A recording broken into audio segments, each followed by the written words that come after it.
Valeu, Kenzo. Olha só, vamos continuar falando sobre isso, porque o assunto Corona Voucher é um dos mais buscados hoje nas redes sociais e na internet. E muitos internautas se manifestaram dizendo que o aplicativo de cadastro, olha só, está dando alguns probleminhas. Vamos falar agora então com o secretário especial de Desenvolvimento Social do Ministério da Cidadania, Sérgio Queiroz, que também é o formulador do Corona Voucher. Boa tarde, secretário. Eu gostaria até que o senhor começasse, essa entrevista esclarecendo algumas dúvidas, principalmente para aquele cidadão, aquele trabalhador que está tentando acessar o aplicativo e o site não está conseguindo.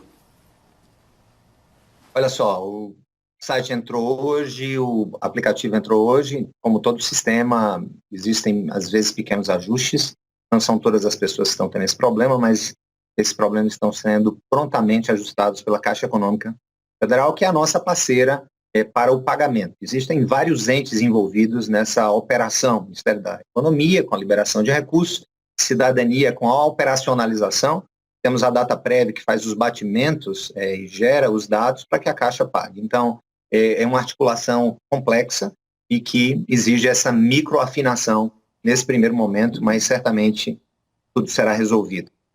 Secretário, Luciana falando aqui, já estava até fazendo um aceno aqui que eu seria a próxima a perguntar, porque a gente tem uma fila aqui, e eu queria perguntar sobre, talvez seja uma dúvida de muitas pessoas que estão querendo agora ter acesso a esse dinheiro, muitas pessoas estão endividadas, elas já têm o chamado nome sujo. O banco tem direito de pegar esse dinheiro? Algumas pessoas estão tendo essas dúvidas, elas podem ser penalizadas por isso ou esse dinheiro não tem nada a ver com a penalidade, o que já se deve ao banco? Olha só, isso é uma questão que transita dentro das instituições bancárias, não haveria uma interferência direta do governo nessa questão, porque seria uma interveniência em contratos privados, mas conversações do ministro Onix, junto com atores importantes nesse cenário, sinalizam para que isso não venha a acontecer, tendo em vista esse momento de comoção social e necessidade de que haja circulação de recursos, e isso está sendo conversado, conscientizado os atores envolvidos em todo o sistema financeiro para que essas pessoas possam ter à disposição verdadeiramente esses recursos. Secretário, é Kenzo agora daqui de Brasília. Eu gostaria de fazer uma pergunta. Eu gostaria que o senhor, se fosse possível, mostrar de novo esse calendário, ponto a ponto, quem são as primeiras pessoas que vão receber, na sequência a segunda categoria que deve receber. Eu acho que é importante a gente sempre ressaltar isso, porque sempre isso gera uma dúvida muito grande. Então, assim, num primeiro momento, quem são os beneficiários? São as pessoas que já estão no cadastro único, é isso? E esse dinheiro sai em quanto tempo para essas pessoas? Em quanto tempo estará na conta das pessoas, secretário, por favor? Olha só, o cadastro único, ele envolve várias pessoas ali dentro, inclusive os beneficiários do Bolsa Família. Beneficiários do Bolsa Família, eles já têm uma folha que roda mensalmente, existe todo um procedimento, inclusive receberam a parcela de março, agora já no final de março. Daí a decisão do governo de se manter o calendário do Bolsa Família e não criar mais essa demanda agora, já que eles tiveram essa recepção. Então, o primeiro grupo que foi enviado para abatimento na DataPrev é exatamente as pessoas do cadastro único que não são do Bolsa Família. Ou seja, estão dentro daqueles critérios do cadastro único, mas não são do Bolsa Família. E aí, esse arquivo que é gerado foi para a DataPrev para fazer os batimentos que a lei exige, e são muitos batimentos, além de idade, a questão de renda, teve que bater com, por exemplo, o sistema de imposto de renda, que já vem de um outro órgão, e esses aí nós, como já tínhamos os dados, como já são dados em uma base sob a gestão e o controle do poder público, ficou mais fácil. Ali tem composição familiar, ali já tem aquele grande grupo, já tem CPF. Então, esses foram os primeiros a serem enviados para que fossem feitos os batimentos e fossem para casa. Como o presidente Pedro falou, esses começarão a ser pagos o mais rápido possível em grupos. E aí nós temos o segundo grupo, que é o grupo que nós não conhecemos, que não há cadastro. Pessoas que nunca demandaram o poder público em busca de programas de assistência social. Esses são os informais, que incluem os MEIs, os microempreendedores, os contribuintes individuais, e também aquela pessoa que simplesmente é informal, mas nunca disse nada ao governo. Como diz o ministro Paulo Guedes, nunca pediram nada ao governo. Esses são... Secretário, as diaristas, elas seriam um exemplo disso, as diaristas. Veja bem, se a diarista está no cadastro único, por exemplo, né, eu conversei até com algumas pessoas que são diaristas nesses dias, em conversas, olha, se você é diarista, mas já está no cadastro único, já está lá com o seu grupo familiar, os filhos, você não precisa baixar o aplicativo como informal.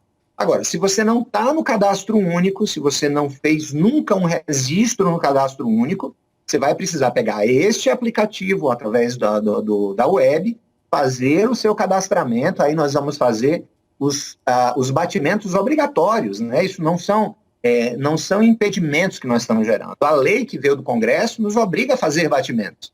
Batimentos de renda, batimentos de idade, batimentos se estão no CNIS, que é uma base ampla, se estão recebendo algum outro benefício previdenciário. Então, esse segundo grupo também, que o ministro Onyx está dedicado 24 horas a isso, né? Nós estamos trabalhando ininterruptamente, né? O nosso maior sonho é que isso comece logo a ser pago, até que a gente tenha um pouco de descanso também. As equipes estão, tanto da Dataprev, quanto da Caixa, quanto da Cidadania, quanto da Economia, Casa Civil, nós estamos, assim, totalmente focados nisso.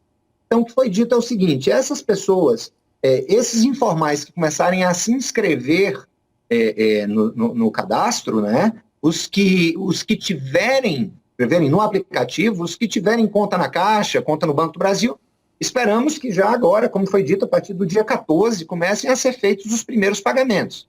Tá? Mas o que está assegurado é o seguinte, como é que a gente está fazendo para, entre aspas, diminuir o atraso? O atraso, como eu disse, gente, não é um atraso opcional, não é um atraso proposital.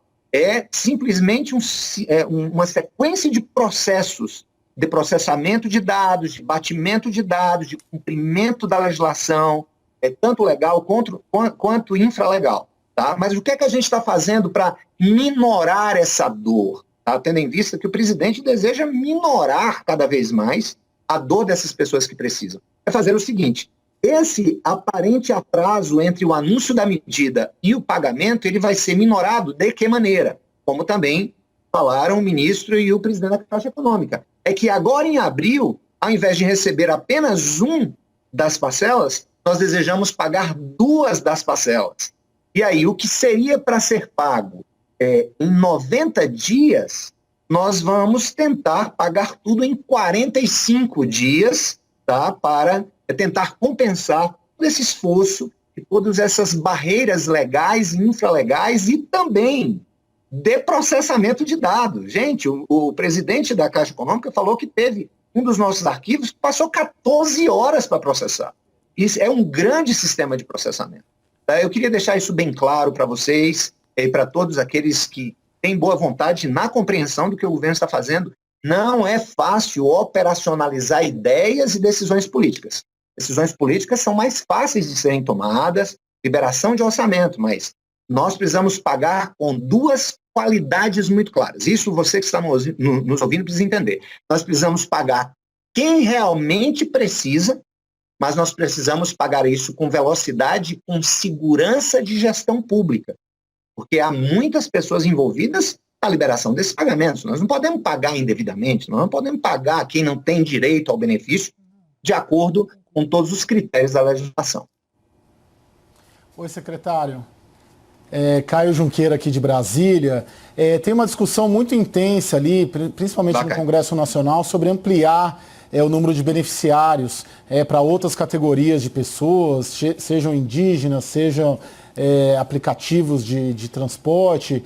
Há uma posição do governo sobre isso, do Ministério da Cidadania e do senhor, sobre o incremento dessas pessoas que também estão sendo afetadas pelo coronavírus, mas não estão incluídas nessa primeira leva de beneficiários? Olha só, Caio, eu entendo perfeitamente as intenções do parlamento em ampliar em grupos e tudo mais, mas pensemos matematicamente com um pequeno nível de abstração. Vejam só. O uberista, por exemplo, o taxista, ele é um autônomo. Ele já entra na categoria de informal. Não precisa um nominal. Se ele não tem aquela faixa salarial, se ele não tem emprego formal, ele é, por exclusão lógica, um informal. A vendedora de acarajé, por exemplo, ela é uma informal. Quanto mais a gente começa a nomear as profissões informais, a gente cria uma crise desnecessária. Bem, no nosso entendimento, a gente conta, obviamente, primeiro com toda essa boa intenção do parlamento em ajudar o maior número de pessoas, e essa não é só a intenção do parlamento, essa é a intenção do presidente da República, essa é a nossa intenção enquanto Ministério da Cidadania, minha, enquanto secretário especial de Desenvolvimento Social, que cuida de todas as secretarias nacionais da pauta social no Brasil, o antigo Ministério de Desenvolvimento Social. Nós queremos fazer essas coisas acontecerem. Nós temos ponderado o seguinte, olha, o que não for qualificado como formal, o que não for qualificado como servidor público, que é um outro filtro. Ora, se não é formal, é informal. Então, se estiver dentro dos critérios, mais de 18 anos, com todos os outros critérios que a lei atual, né, a lei que está em vigor, que é a lei 13.982 estabelece, nós precisamos agora correr para executar. E é isso que nós estamos fazendo. Se eventualmente lá na frente alguma coisa passou fora, passou nesse filtro genérico da informalidade, certamente estaremos abertos para trabalhar o mais rápido possível com o parlamento para alguma eventual correção que venha a acontecer. Secretário, muito obrigado pela sua participação.